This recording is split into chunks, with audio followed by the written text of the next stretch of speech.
Hola, buenas tardes. Estamos en Benimaclet. Hoy es 1 de julio, hace un calor bestial en la calle y vamos a hacer el cuarto programa de Con Cagallo Persequia. Yo soy Paco, ya me conocéis, y aquí tenemos a un invitado que ha querido venir a echarnos un cable y a hablarnos un poco de el tema de salud mental. ¿Te presentas? Sí, hola Paco. Buenas tardes a la audiencia. Soy Enrique Alcañiz, presidente de la Asociación Ambit, una entidad que trabaja para la recuperación y reinserción de personas que han pasado por prisión y cuya función, en una de sus vertientes principales, es la de recuperar a personas, sobre todo que a lo que es su experiencia del paso en prisión, además añaden el tema de tener problemas de salud mental. Vale, me gustaría que estuvieras cómodo. Lo estoy. Vale, yo voy a hacer una cosa que se me ha olvidado y es poner el modo avión para que no salte esto en ningún momento y nos moleste. Muy bien. Y vamos ya al grano, ¿vale? Perfecto. Eh, Explícanos un poquito qué es eso de salud mental.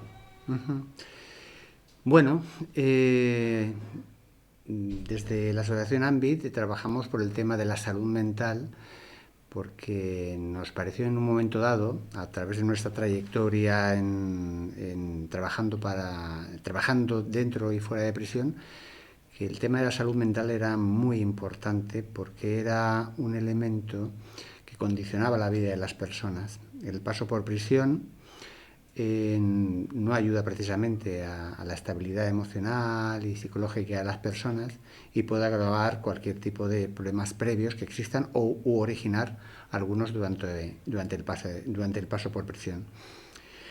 La salud mental como concepto puede ser definido de muchas maneras. La verdad es que hoy en día hablar de salud mental tiene muchas connotaciones. Siempre la persona que ha tenido problemas de salud mental ha sido considerado como una persona desestabilizada y desestabilizadora, ¿no? Como el típico loco, la típica loca.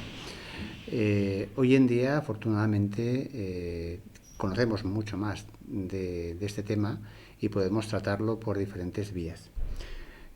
Nosotros en la asociación lo trabajamos a partir de nuestra experiencia con las personas que han pasado por prisión, pero después de ya muchos años trabajando el tema, ya tenemos una experiencia sobre el asunto y estamos coordinándonos con otras entidades que también trabajan este tema. Pero hablar de salud mental, de lo que es salud mental y lo que es enfermedad mental es complejo. Es complejo porque no sabemos exactamente dónde está el límite entre lo que es lo normal, entre comillas, y lo no normal o lo no habitual, también con todas las comillas que uno quiera ponerle, evidentemente. Enrique, yo hace un montón de años tuvimos en casa un chaval que había estado en el psiquiátrico de Vétera y nos dijo, y de cuando iba, porque jugaba en un partido de fútbol, los enfermos contra los cuidadores y le gustaba el fútbol y un día nos invitó a acompañarlo. Nos fuimos todos para allí y le dijimos, pero oye, ¿nos van a dejar entrar? No os preocupéis, entramos por un agujero. Entonces había un agujero en la valla y nos metimos todos, íbamos 2 o 3, nos metimos por allí y yo flipé porque me veía pintadas muy lúcidas que ponían, tira las pastillas por el váter. Otra pintada que ponía, nosotros somos los que ya lo sabemos, los otros todavía no lo saben. Y claro, yo veía una lucidez en las pintadas que decía, esto, pienso lo mismo, estoy como ellos. Esa duda no me la ha quitado nunca. Y luego, sobre todo cuando llego allí y en pleno mes de agosto, a las 12 del mediodía, en un sol bestial, había uno que estaba en un patio así de piedras, pegándole todo el sol, con una guitarra y hacía dron, dron. Y yo digo, a este le va a dar una insolación, digo, vamos a decirle que busca un cuidador o que le diga algo y tal. Dice, no, si ese es el cuidador. Y ya eso ya me rompió todos los esquemas. eh, es verdad, no sabemos dónde está la línea que separa la historia. Claro.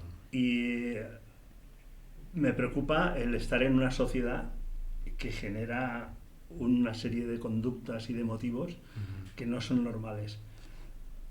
Tenemos capacidad de adaptarnos, pero los cambios van tan rápidos que nos están sobrepasando y que la cantidad de información que recibimos ahora comparada con hace 50 años es para volverse loco.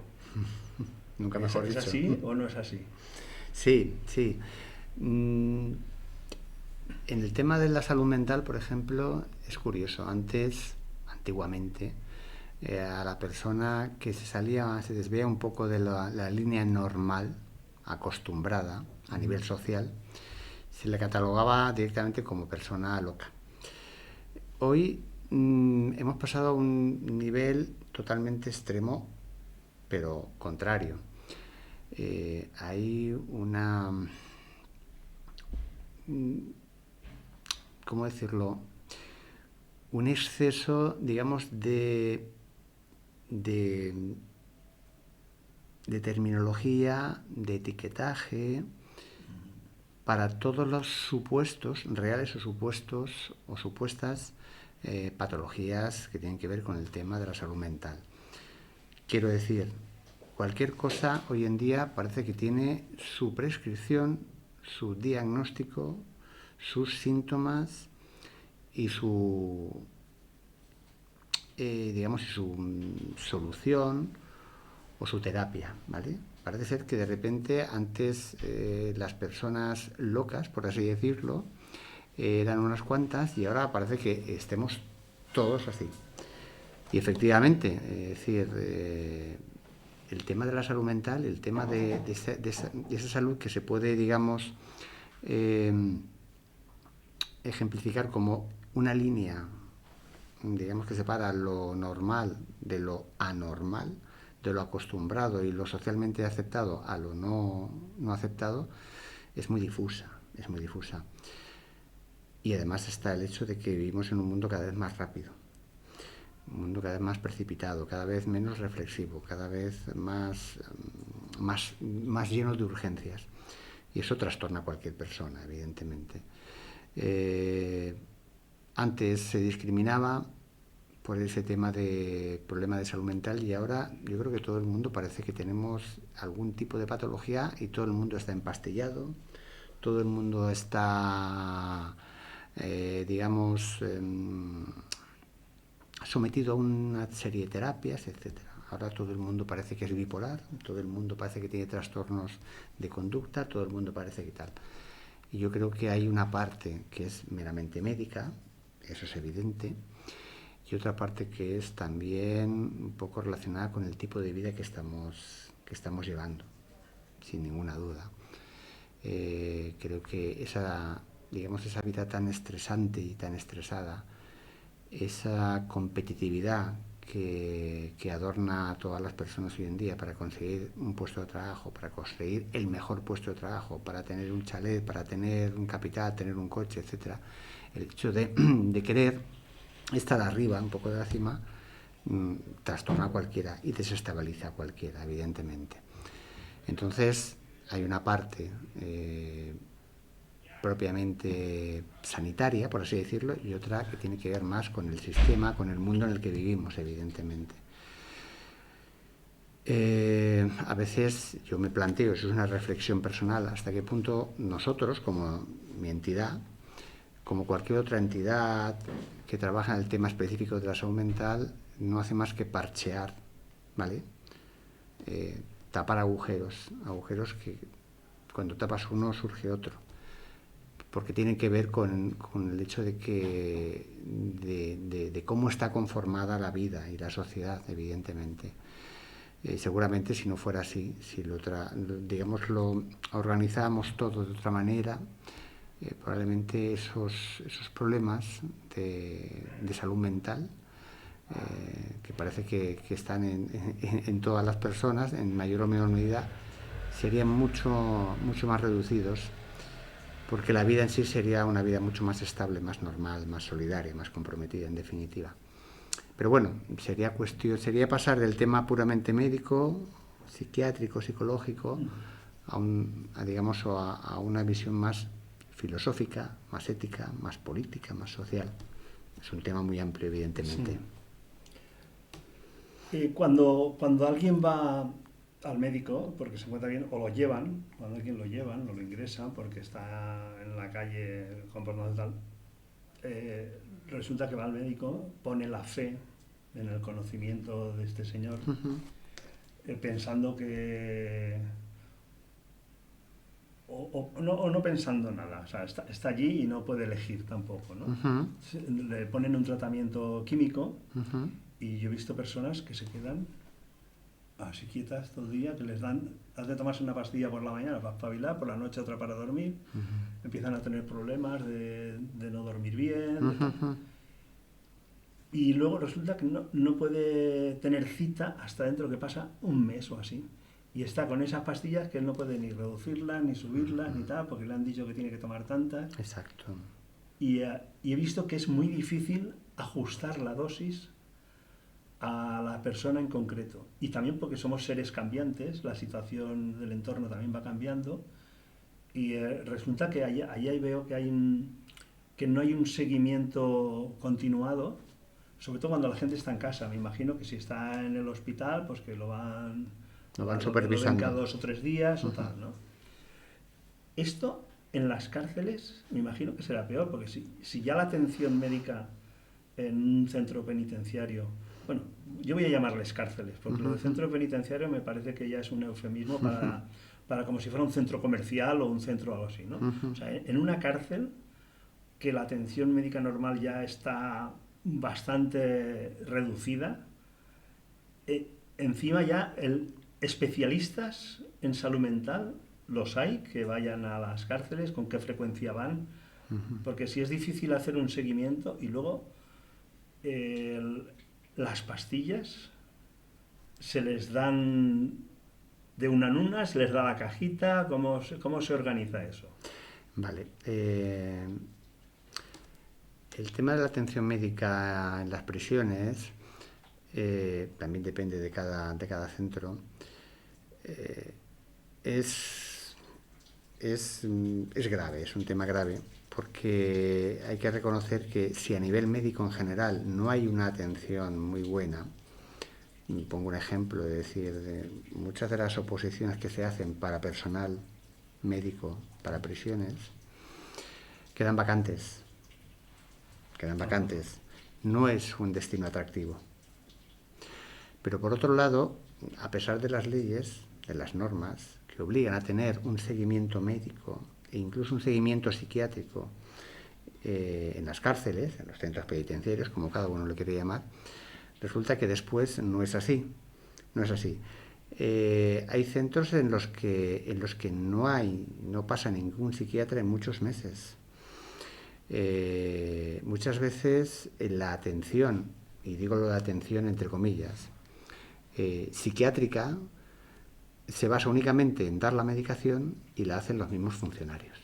O sea, no es una atención correcta y no hay personas específicas para hacer ese seguimiento. Están los funcionarios, nada más. Con lo cual, evidentemente, hagámonos a la idea de que una prisión en donde por el espacio en sí, no ya solamente por las personas que están ahí, sino por el espacio en sí cerrado, eso muchas veces es una olla a presión. Si además le añadimos personas que tienen algún problema de salud mental, algún tipo de trastorno, diagnosticado o no, pues al final resulta que la mejor manera, la más fácil, más que la mejor, de solucionar cualquier tipo de crisis es empastillar al personal.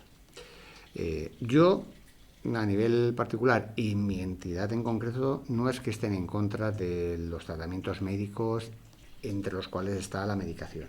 La medicación no solamente para temas de salud mental, sino en general, viene bien en según qué casos, en según qué dosis, en según qué cantidades, y siempre y cuando vayan acompañadas de una atención médica personal, ¿vale? De unos cuidados personales. Aquí es muy difícil. No digo que sea imposible, es cuestión de voluntad por parte de las autoridades competentes, ya sean de prisión como políticas, que tengan que ver con este tema. Pero al final, la atención médica psiquiátrica no existe en la práctica. La atención médica en general es muy puntual, es cada X días o cada X semanas y se limita a una visita de unos pocos minutos. ¿vale? Con lo cual, con este panorama, evidentemente, pues nos podemos hacer una idea de qué tipo de atención tienen estas personas. Como estamos hablando, voy a decirlo de esta manera cruda, de cárceles y de delincuentes, no es un tema que atraiga mucho la atención. Y sin embargo, hay una injusticia palmaria en lo que es, primero, el incumplimiento de las normas y segundo, el hecho de no reconocer a las personas que están en prisión como personas. Por lo tanto, dignas de todo tipo de derechos que les asisten, más allá de las que pueda, digamos, cerrar o impedir digamos, la letra de la sentencia por las cuales están dentro. Pero más allá de eso, aparte de eso, tienen todos los derechos del mundo. Y la atención médica es la primera. Y no es así. No se está dando los recursos, no se está dando una atención correcta, no están los profesionales que deben estar en tiempo y forma ahí. Con lo cual, pues al final vamos a lo fácil, que es tener a las personas con una medicación continua, atiborrados de pastillas, etcétera. Yo no digo que la medicación en según qué casos no sea buena, pero tal y como se hace, no es lo correcto, no es lo adecuado, no es saludable, no ayuda a esas personas y lo único que se consigue con eso es tenerlas adormecidas para que no causen problemas. Y al final, evidentemente, el exceso de medicación no es bueno también para la salud, lo perjudica.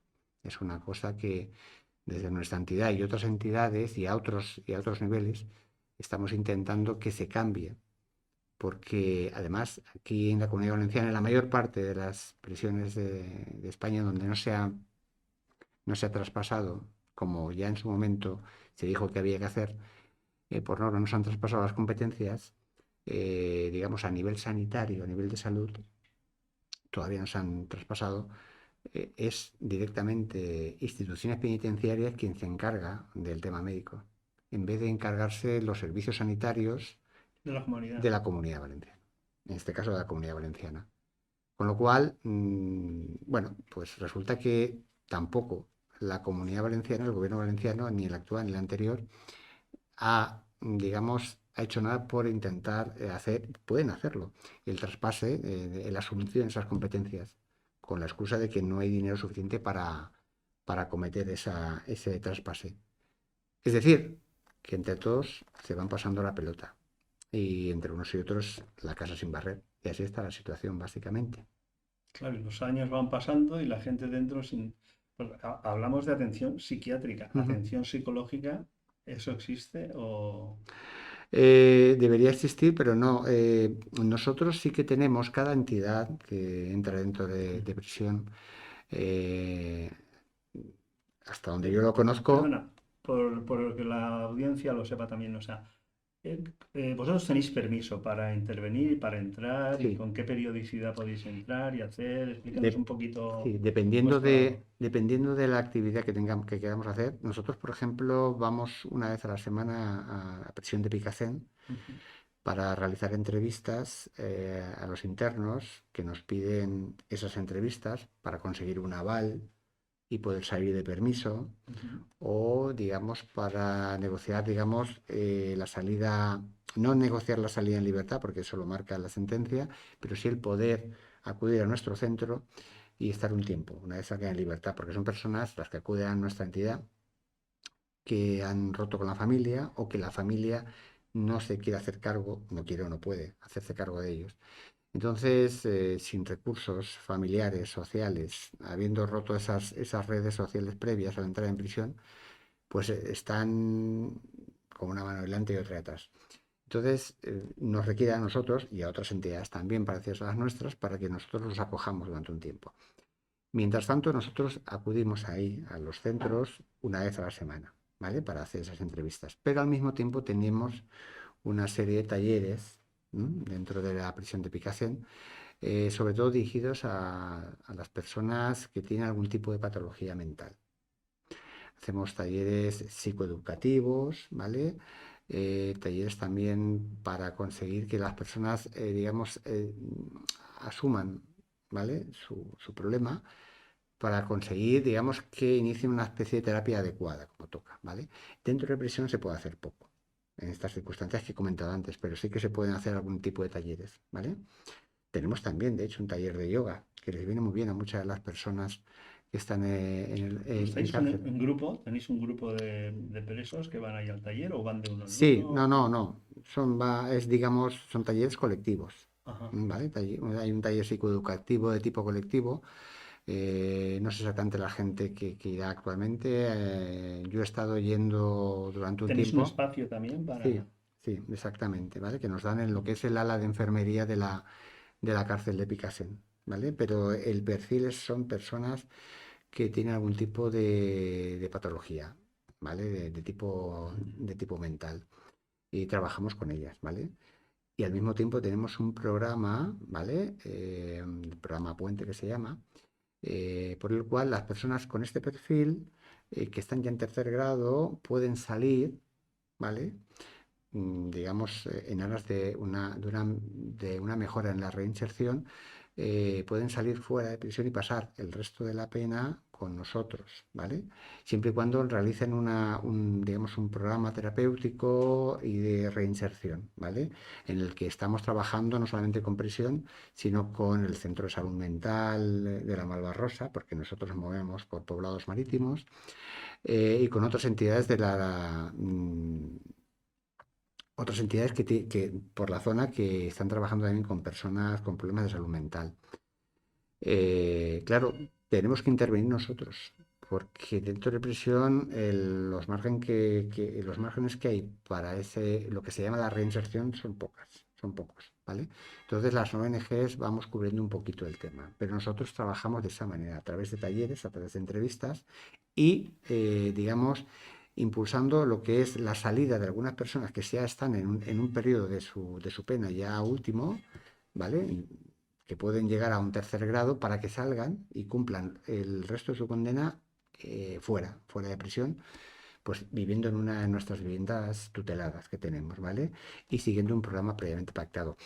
He de decir, las cosas como son, que ese programa que no lo iniciamos nosotros, que ya se inició en Madrid, quiero recordar, en el Centro Penitenciario de Victoria Ken, lo seguimos nosotros aquí en Valencia e instituciones penitenciarias, al menos Picasen, ¿vale?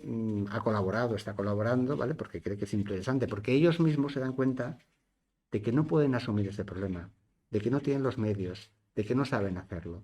Y entonces, entidades como la nuestra entran, colaboran, tienen que estar colaborando también con instituciones penitenciarias, evidentemente, pero trabajando conjuntamente podemos hacer algo, ¿vale? Que mejore un poco la situación de estas personas y, en último caso, incluso adelantando su salida fuera de prisión, ¿vale? Para que cumplan los últimos meses, el último año, los últimos 2 años con nosotros en nuestras viviendas, ¿vale? Recuerdo una vez que estuve en Picasen, yo soy ilusionista, hacía magia y nos llamaron para hacer unas actuaciones allí. Ujú, Y me estuvieron enseñando unas instalaciones que tenían de un plato de televisión, ujú. pero con unas cámaras de tipo profesional y tal. ¿Eso se está utilizando? ¿Lo usan los presos o eso simplemente es para enseñarlo a las visitas? O sea, Bueno, tú que vas por allí, ¿has visto? ¿Allí hay televisión o hay radio? ¿La hacen los presos? ¿Eso sería un taller posible allí o no? sí, sí, ha ocurrido. Lo que pasa es que es complicado porque las medidas de seguridad son complejas y entonces tienes que programarlo bien.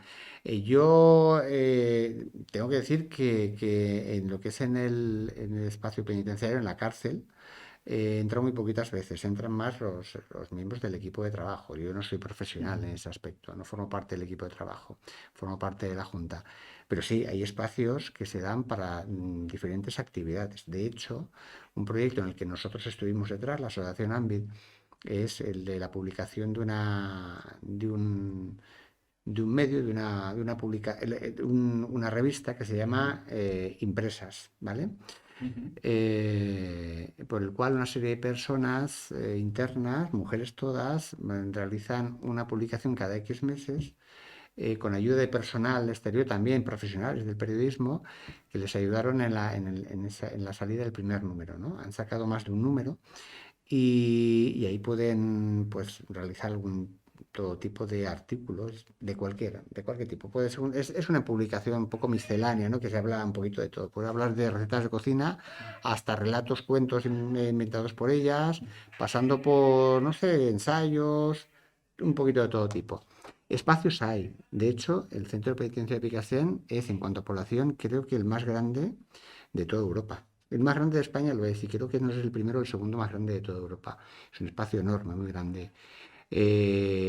Pero supongo que también ese No espacio está que tú me dices saturada, no lo he llegado está a verlo. saturada como otras. Sí, O sea, a sí, pesar de ser grande, está totalmente lleno. sí, porque ya está muy lleno, se ha tenido que reformar no hace mucho y no me acuerdo exactamente el número de personas que acoge el centro penitenciario de Picassent, pero es muy grande, es muy grande.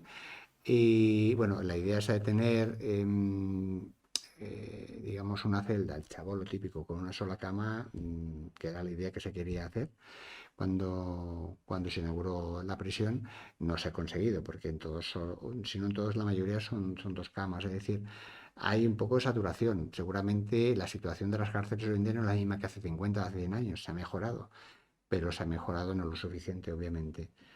El espacio que tú has mencionado antes no lo conozco, pero sí que hay un escenario, igual es el sitio al que tú aludes, Sí. que es una especie de, como si fuera un pequeño teatro Sí, un con salón de actos, un muy salón de bonito. actos, es tipo salón de actos al que yo, Estaba al lado de un patio, recuerdo que el patio estaba al lado y sí, que actuamos pues ahí. eso, el espacio ese yo he estado para la inauguración del proyecto de impresas que te he comentado antes, que he comentado antes a la audiencia, ¿vale? Que es una especie de, exacto, salón de actos que puede servir de representación, incluso se han hecho conciertos de vez en cuando, ¿vale? Que nos avisaron, vosotros actuaréis, habrá gente que estará allí que se estará mirando.